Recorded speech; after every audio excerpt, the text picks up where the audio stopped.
प्रिय छात्र, online class के लिए आप सबका स्वागत है। आज का विषय 8वीं कक्षा का पहला पद्य पाठ प्रार्थना। प्रार्थना का अर्थ है प्रेयर अथवा प्रार्थने।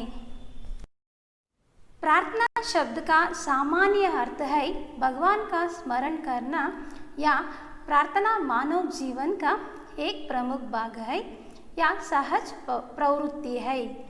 प्रार्थना एक संस्कृत शब्द है। बच्चों, क्या आप जानते हो कि आपके पाठ्यक्रम का हर गद्य पाठ हो या पद्य पाठ हो एक महत्वपूर्ण उद्देश्य पर आधारित होता है।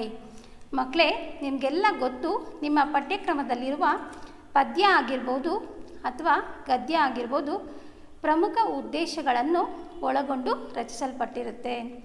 ಅದೇ ರೀತಿಯಾಗಿ ಪ್ರಾರ್ಥನಾ ಕವಿತೆಯೂ ಸಹ ಕೆಲವೊಂದು ಉದ್ದೇಶಗಳನ್ನು ಒಳಗೊಂಡು ರಚನೆಯಾಗಿದೆ। तो सबसे पहले हम देखेंगे प्रार्थना कविता का उद्देश्य क्या है। प्रार्थना कविता के प्रमुख 4 उद्देश्य है। पहला उद्देश्य इस तरह है, मनुष्य जीवन में सद्भाव का महत्व समझाना। ಮನುಷ್ಯನ ಜೀವನದಲ್ಲಿ ಸದ್ಭಾವನೆ ಅಂದರೆ ಒಳ್ಳೆಯ ಗುಣದ ಮಹತ್ವವನ್ನು ತಿಳಿಸುವಂಥದ್ದು। दूसरा उद्देश्य है छोटे बड़े का भेदभाव ना रखते हुए सबके साथ मिलजुल कर रहना। ಎರಡನೆಯ ಉದ್ದೇಶ ಕೂಡಿ ಬಾಳಿದರೆ ಸ್ವರ್ಗ ಸುಖ, ಎಲ್ಲರೂ ಒಟ್ಟಾಗಿ ಬಾಳಬೇಕೆಂಬ ಅಂಶವನ್ನು ತಿಳಿಸುವಂಥದ್ದು। तीसरा उद्देश्य है किसी का अपमान नहीं करना चाहिए। ಮೂರನೆಯ ಉದ್ದೇಶ ಅಪಮಾನ का अर्थ है अनादर, तिरस्कार, ಯಾರನ್ನು ತಿರಸ್ಕರಿಸಬಾರದು। चौथा उद्देश्य है अपना देश के प्रति अभिमान रखना। अपना देश के प्रति अभिमान रखना हर एक पौर का आद्य कर्तव्य है। ನನ್ನ ದೇಶ ನನ್ನ ಭಾಷೆ ಎಂಬ ಅಭಿಮಾನವನ್ನು ವಿದ್ಯಾರ್ಥಿಗಳಲ್ಲಿ ಮೂಡಿಸುವಂಥದ್ದು। शब्दार्थ के ओर बढ़ेंगे। वारना, न्यौचावार करना, समर्पित करना। ಇದರ ಅರ್ಥ ಅರ್ಪಣೆ ಮಾಡುವುದು। ಮತಿ, ಬುದ್ಧಿ, ಕನ್ನಡದಲ್ಲೂ ಸಹ ಬುದ್ಧಿ ಅನ್ನುವಂಥ ಶಬ್ದವನ್ನು ಬಳಕೆ ಮಾಡ್ತೀವಿ। ಇನ್ನೊಂದು ಪದ ತಿಳುವಳಿಕೆ। ಬಿಸ್ರಾನ, ಬುಲಾದೇನ, ಮರೆತು ಹೋಗುವುದು। ಅಪಮಾನ್, ತಿರಸ್ಕಾರ, ಅನಾದರ್, ಅಗೌರವ। निज भाषा अपनी भाषा। कविता के ओर बढ़ेंगे।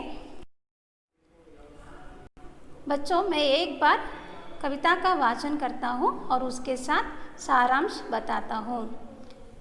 सच बोले सच बात विचारे, भले काम पर जीवन वारे। सच का अर्थ है सत्य या सच्चाई। विचारे का अर्थ है सोच या भाव। हम सच बोलना चाहिए और हमारा भाव या सोच भी सत्य होना चाहिए। बच्चों, हम हर दिन हर वक्त क्या करना है? सत्य के मार्ग पर ही चलना है। भले काम पर जीवन वारे। भले का अर्थ है अच्छा, वारे का अर्थ है समर्पित करना। हम अच्छे कार्य के लिए हमारा जीवन समर्पित करना चाहिए। किस तरह? सच की रास्ता में हम क्या करना है? हमारा ವಿಚಾರಧಾರೆ, ನಮ್ಮ ಆಲೋಚನೆಗಳು ಸಹ ಏನಾಗಿರಬೇಕು? ಸತ್ಯದ ಮಾರ್ಗದಲ್ಲಿ ಇರಬೇಕು। ಸತ್ಯದ ಮಾರ್ಗದಲ್ಲಿ ನಾವು ಭಲೆ ಕಾಮ, ಒಳ್ಳೆಯ ಕೆಲಸಗಳನ್ನು ಮಾಡೋದಕ್ಕೋಸ್ಕರ ನಮ್ಮ ಜೀವನವನ್ನು ಏನು ಮಾಡಬೇಕು? ಸಮರ್ಪಣೆಯನ್ನು ಮಾಡಬೇಕು। मिलकर रहे नियम अपनाए, बीती बातों को बिसराए। मिलकर रहे, हम क्या करना है? छोटे बड़े, गरीब अमीर, काला गोरा, हिंदू मुस्लिम, इस तरह भेदभावों को भूलकर नियम अपनाए। हमारा नियम है, हम सब मातृभूमि के संतान है। इस नियम को हम क्या करना है? अपनाकर बीती बातों को बिसराए। बीती बातों का अर्थ है घटी हुई घटनाएं, ಗತಿಸಿದಂತಹ ಸಂದರ್ಭಗಳು ಅಥವಾ ಗತಿಸಿದಂತಹ ಸಮಯವನ್ನು ನಾವೇನು ಮಾಡಬೇಕು? ಬಿಸ್ರಾಯೆ। ಬಿಸ್ರಾಯೆ का अर्थ है ಮರೆತು ಬಿಡಬೇಕು। ಅನೇಕ ಸಂದರ್ಭಗಳಲ್ಲಿ ನಮ್ಮ ಜೀವನದಲ್ಲಿ ಕೆಲವೊಂದು ಕೆಟ್ಟ ಘಟನೆಗಳು ನಡೆದಿರುತ್ತೆ। इस तरह घटनाओं को हम क्या करना है? भूलना है, भुला देना है, ಮರೆತು ಬಿಡಬೇಕು। बड़े सभी मिल जाए, गिरे हुए को तुरंत उठाए। छोटे बड़े, यहाँ किसी का भेदभाव नहीं है, सब लोग मिलकर क्या करना है, सभी मिलकर गिरे हुए को तुरंत उठाए। गिरे हुए का अर्थ है असहाय लोग, दुर्बल लोग या गरीब लोग। सब लोगों को हम क्या करना है, तुरंत का अर्थ है तुरंत, जल्दी उसकी सहाय हस्त देना चाहिए। ಯಾರು ದುರ್ಬಲರಿರ್ತಾರೋ ಅಥವಾ ಬಡವರಿರ್ತಾರೋ ಅಥವಾ ಕಷ್ಟದಲ್ಲಿರ್ತಾರೋ ಅವ್ರಿಗೆ ನಾವೇನು ಮಾಡಬೇಕು, ನಮ್ಮ ಒಂದು ಸಹಾಯ ಹಸ್ತವನ್ನು ಆದಷ್ಟು ಬೇಗನೆ ನೀಡಬೇಕು. ಆ ರೀತಿ ಒಂದು ಗುಣವನ್ನು ನಾವು ಬೆಳೆಸ್ಕೋಬೇಕು.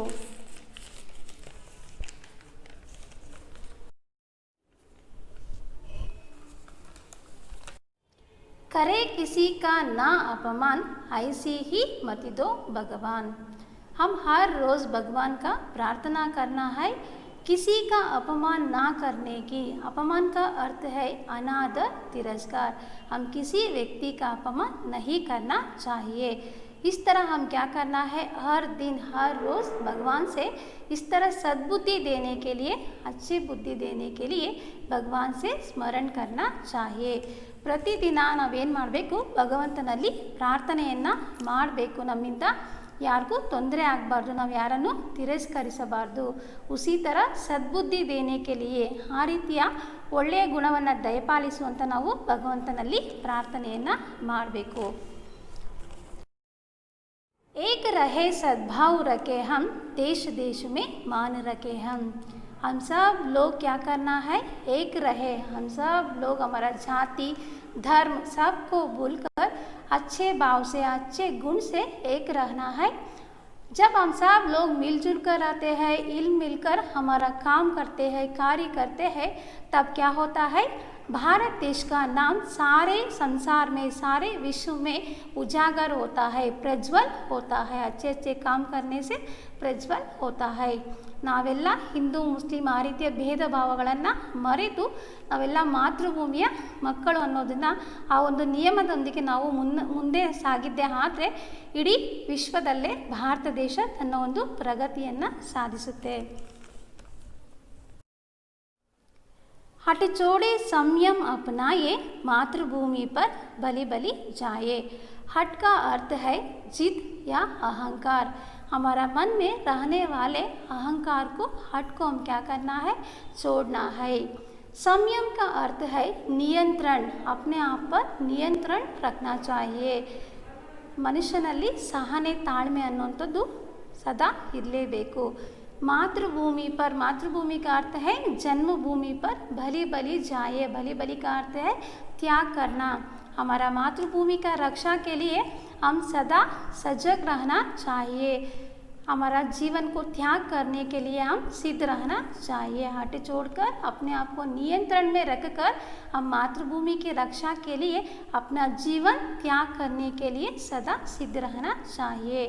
ಮನುಷ್ಯ ತನ್ನನ್ನು ತಾನು ಏನು ಮಾಡಬೇಕು, ತನ್ನಲ್ಲಿರುವಂತಹ ಒಂದು ಅಹಂಕಾರವನ್ನು ಬಿಟ್ಟು ಸಂಯಮದಿಂದ, ಸಹನೆಯಿಂದ, ತಾಳ್ಮೆಯಿಂದ ಆತ ತನ್ನ ಜೀವನವನ್ನು ನಡೆಸಬೇಕು.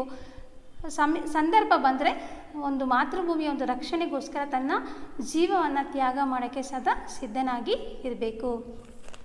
इस तरह मातृभूमि कविता में मनुष्य क्या करना है, सत्य के मार्ग पर अच्छे अच्छे काम करते हुए, असहाय लोगों को सहायता करते हुए क्या करना है, सबके साथ मिलजुल कर उन्होंने मातृभूमि की रक्षा के लिए सब लोग मिलना ज़रूरी है.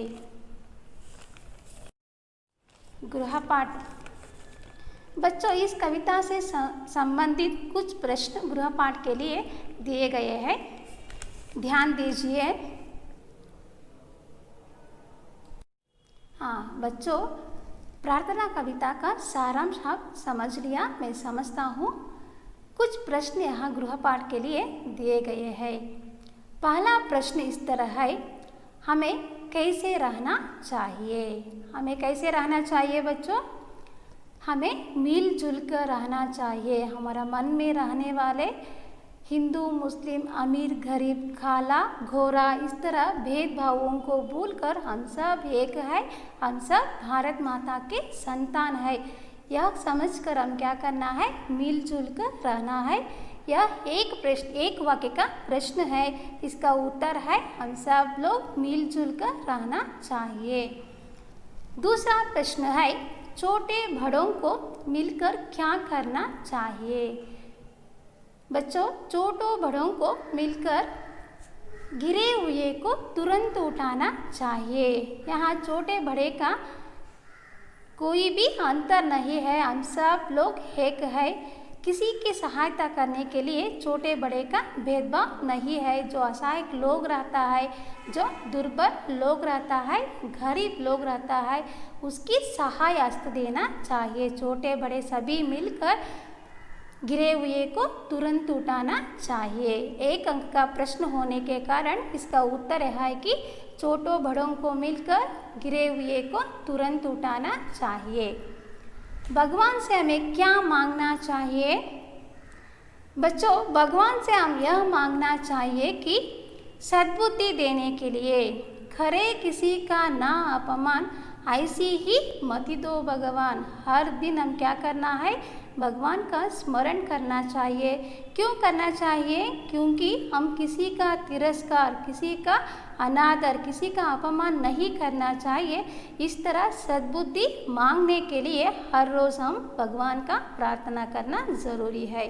एक प्रश्न के अंक होने के कारण भगवान से हमें क्या मांगना है, सद्बुद्धि देने की मांग, किसी का अपमान ना करने की मांगना चाहिए। हट छोड़कर हमें किसे अपनाना चाहिए। हट का अर्थ है जिद। हमारा मन में रहने वाले अहंकार को छोड़कर हम संयम को अपनाना चाहिए। संयम का अर्थ क्या है बच्चों? संयम का अर्थ है नियंत्रण, अपने आप पर नियंत्रण रखना चाहिए। ಸಹನೆ ತಾಳ್ಮೆಯಿಂದ ನಾವೇನು ಮಾಡಬೇಕು, ಸಹನೆ ಮತ್ತು ತಾಳ್ಮೆ ನಮ್ಮಲ್ಲಿ ಇದ್ದರೆ ನಾವು ಏನನ್ನ ಬೇಕಾದರೂ ಸಾಧಿಸ್ಬೋದು। हट छोड़कर हम संयम को अपनाना चाहिए। पांचवा प्रश्न है हमें किस पर बलि जाना चाहिए। हमें मातृभूमि पर बलि जाना चाहिए। मातृभूमि का अर्थ है जन्मभूमि पर, बलि का अर्थ है त्याग करना। मातृभूमि के रक्षा के लिए हम क्या करना है, अपना जीवन को त्याग करने सदा सिद्ध रहना चाहिए। हमें किस पर बलि जाना चाहिए? हमें मातृभूमि पर बलि जाना चाहिए। बच्चों, मैं समझता हूँ आप सब लोग मातृभूमि का सारांश, प्रार्थना कविता का सारांश समझ लिया। धन्यवाद।